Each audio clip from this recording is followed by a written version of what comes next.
semuanya, kembali lagi di Victory 2 Singa.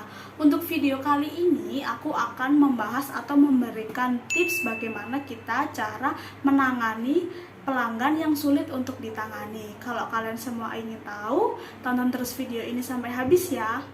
Sebagai seorang penjual ataupun sales, kita pasti dihadapkan dengan berbagai macam pelanggan, dimulai dari latar belakang, sifat, dan karakter yang beraneka ragam. Beberapa pelanggan kadang memang seringkali memusingkan kita, bahkan membuat kita untuk berpikir ekstra untuk cara penanganannya.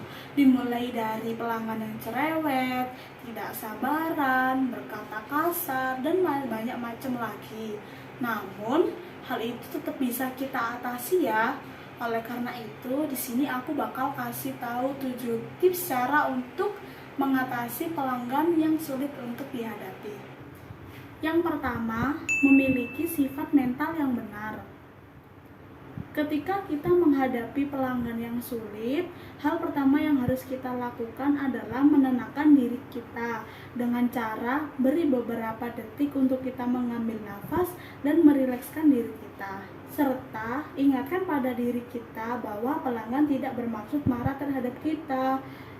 Anggaplah bahwa pelanggan hanya merasa jengkel terhadap situasi yang sedang dihadapinya. Karena dengan memiliki sifat mental yang benar akan menjauhkan kita dari meluapnya emosi kita dan membantu kita untuk menyelesaikan masalah dengan tetap tenang dan profesional.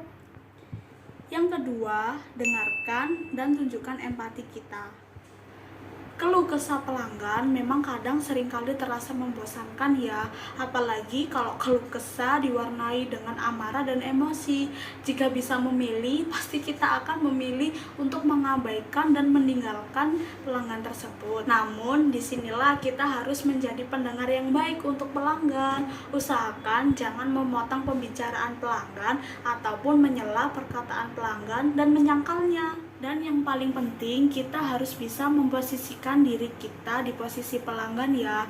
Dengan contoh, kita bisa mengucapkan kalimat, "Saya mengerti ibu, bapak, apa yang ibu rasakan." Karena dengan begitu, pelanggan akan merasa kita peduli terhadapnya. Yang ketiga, perhatikan isyarat verbal dan nonverbal.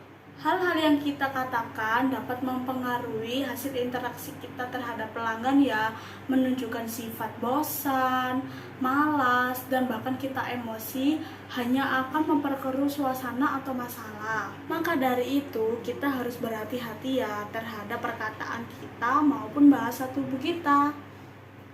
Untuk isyarat verbal dapat dilakukan dengan cara kita berbicara dengan kata-kata yang sopan, seperti contoh, "Maaf Bapak, Ibu, saya tidak mengerti, apakah bisa diulangi?"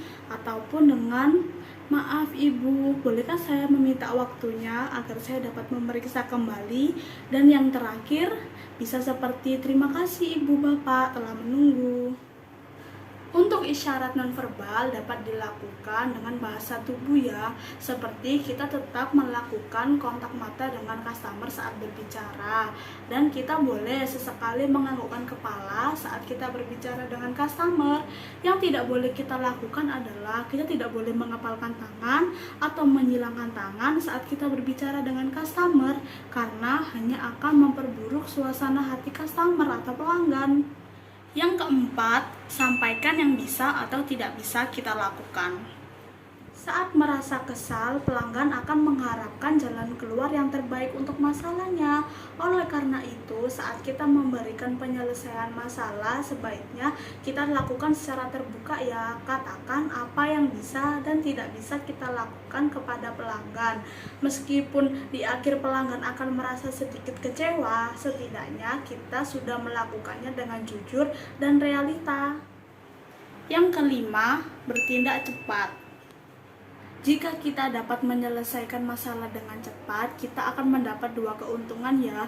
Yang pertama, kita akan mengubah hal negatif menjadi positif, dan kita akan membuat pelanggan tersebut makin setia terhadap kita.